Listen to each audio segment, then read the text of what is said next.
Hello everyone, welcome back to my channel. I am so excited to announce that I graduated from nursing school. Yay! I can finally breathe, relax a little bit. Oh my god, it's been intense these past 2 years. Literally my saying for the past 2 years have been, I'm sorry, I have to study, because literally that's what I've been doing for the past 2 years. And I know a lot of people say that during nursing school you have no life, your social life kind of goes down, and you know, that's true to an extent. I mean, I would give myself time to give myself a mental break, because I needed those times to relax and then get myself back into it. So yeah, I'm just so glad to be done but not that done. So I don't know how it is in other states or maybe in any other area, but for here in California, I believe, maybe it's just in my area, but in California I hear that it takes about a month for us to hear we're back from the state, for them to give us the okay so we can take the NCLEX. So right now it is currently December, so I don't plan on taking my NCLEX until the end of January. Sometime February is usually typically what people from my school get the okay to take the NCLEX. So for the month of December, after I graduated nursing school, I've just been kind of relaxing, you know, spending time with my family, especially with it being the holidays and everything. But yeah, I'm just giving myself these 2 to 3 weeks off to relax for a little bit, and then the whole month of January I'll just be studying for the NCLEX, because I think most likely I'll take it in February, maybe at the end of January, sometime during that time. But yeah, anyways, today's video, I just want to recap what happened during my last semester of nursing school. So if you guys don't know, I did graduate from an associate's degree of nursing, so an ADN, a 2-year program. I do plan on getting my bachelor's degree, and I kind of already have a program in mind, you know, the RN to BSN. But I'm not completely sure, so I'll just hold off on announcing that until I'm actually enrolled, because I don't know if I mentioned this before in one of my other nursing recap videos, but I was planning on doing a RN to BSN program during my break between 3rd semester and 4th semester, which would have been during the summer. It was kind of like a dual enrollment, something like that, but I'm so glad I didn't, because I'm so glad that I took the summer off so I could just go strong and end strong for my last semester.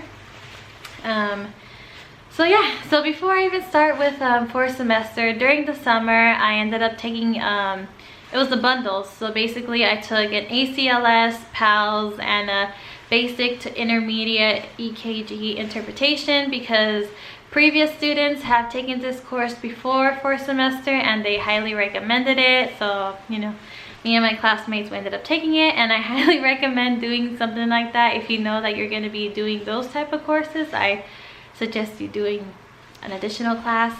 And of course you don't have to. There are students in my class who didn't do it and they did well, but it's good to have those certifications, because you are in your 4th semester, your last semester maybe, nursing school. So during this time you're going to be applying to new grad programs, and you want to make yourself stand out, so you know, to increase your chances of getting hired. Having those certifications could be, you know, beneficial for you. Having, if you're going into ER or ICU, having that ACLS is important. PEDS, PALS, and I believe maybe the NRP is for the NICU, I think. So things like that, it's nice to have, and since I had the whole summer off, I can get those done. So usually my semester runs 16 weeks, but our 16 weeks was broken into, the first 12 weeks was regular lecture and clinical, and then the last 4 weeks was preceptorship. So during my first 12 weeks, my schedule was I went to class twice for lecture, Mondays and Wednesdays, and then Tuesdays was clinical. So I had school 3 days a week, and then I was off for 4 days, which is amazing. I love that schedule.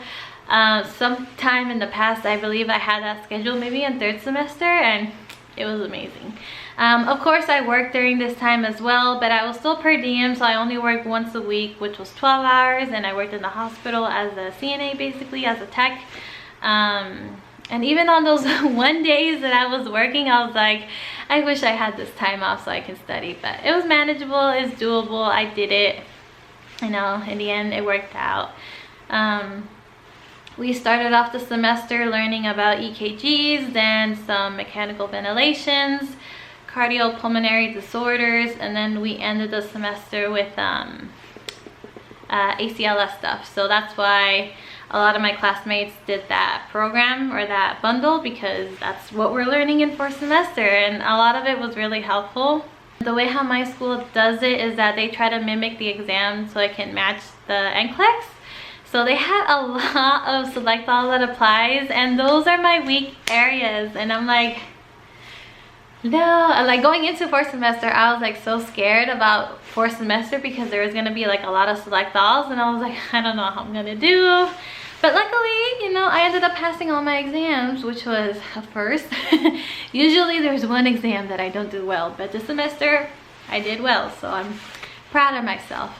Also, during this time, I was acting as the president of my nursing club, and please let me know in the comments down below how your pinning ceremony is, because at my school, up until this point, we had to get pinned by an RN, and it had to be an RN. But you know, there's people like me who would like to get pinned by someone who's not an RN. In my case, it was an LVN. So I have a whole video on this. If you would like to see the drama related to all this, I will link down my pinning video down below so you can watch that. But basically, a long story short, I ended up making history. Like, I ended up changing the rules at the school from you could only be pinned by an RN to now you can get pinned by whoever you want. So that was like a big major thing. Like, little old me, like, what? Like, me? Like, I'm still surprised. So that's another pat on the back for me, because like, to do something that big, like, wow. Like, yeah, I still can't believe I did that. So if you want to watch the whole thing that happened with how I was able to do that, I will link the video down below. So we had 3 exams and then the final. Then once I was able to pass all of that, I moved on to preceptorship. Preceptorship, basically, you didn't go as like a clinical group with your classmates. You went there by yourself and you basically followed the nurse's schedule, and you were acting as the main nurse for your patients. Some places that you could have gone was like ER, ICU, the pediatric office, outpatient settings. There's just like an unmet surge, of course. There's like a whole bunch of areas, and there's quite a few of us that went into outpatient. Like, for example, me. I feel like this is one of my last times as like a student to see what's out there besides hospital nursing, because that's all we're taught in nursing school, is basically hospital nursing. And most of our clinicals, except for I believe one, were all hospitals. So I really wanted to see what was beyond bedside nursing. And I was placed in a outpatient clinic, basically in the doctor's office kind of setting. I was in the allergy procedure clinic. And I was working 8 hours.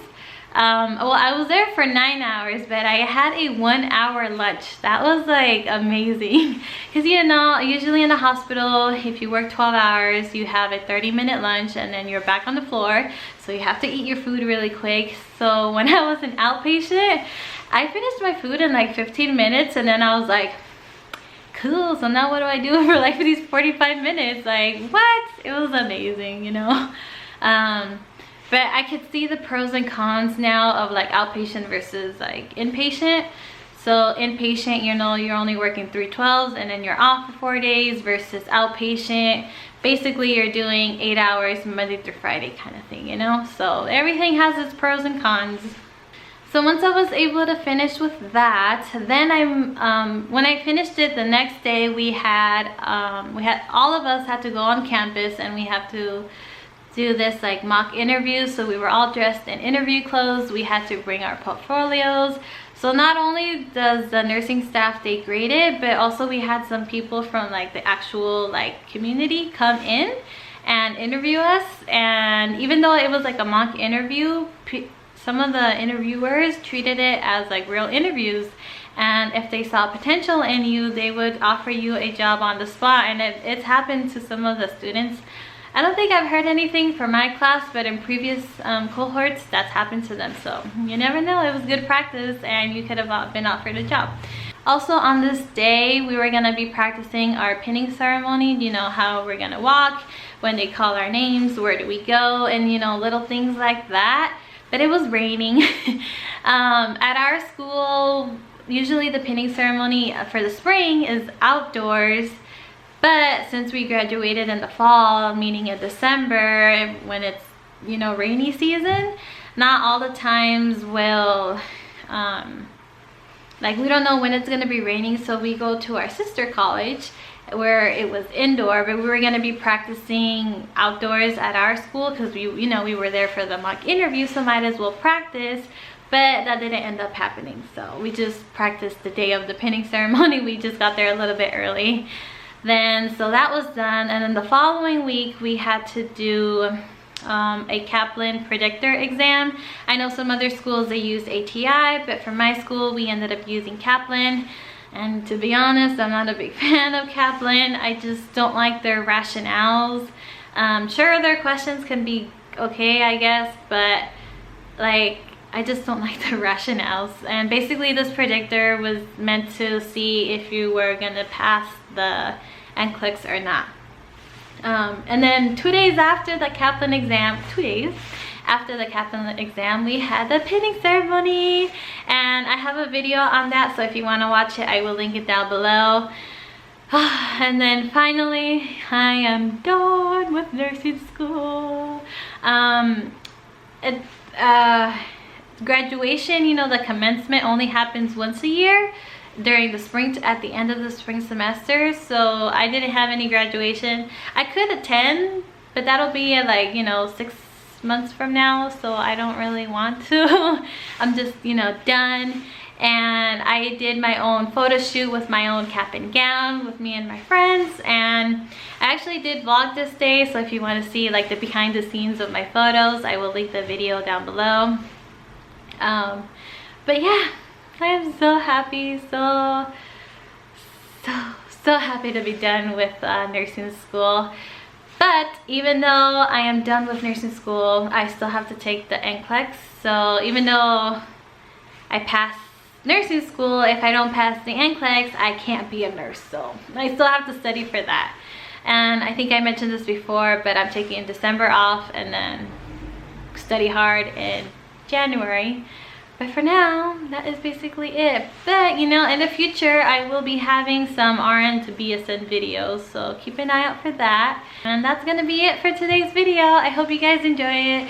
Happy holidays to everyone, and I will see you in my next video. Thank you for watching. Bye.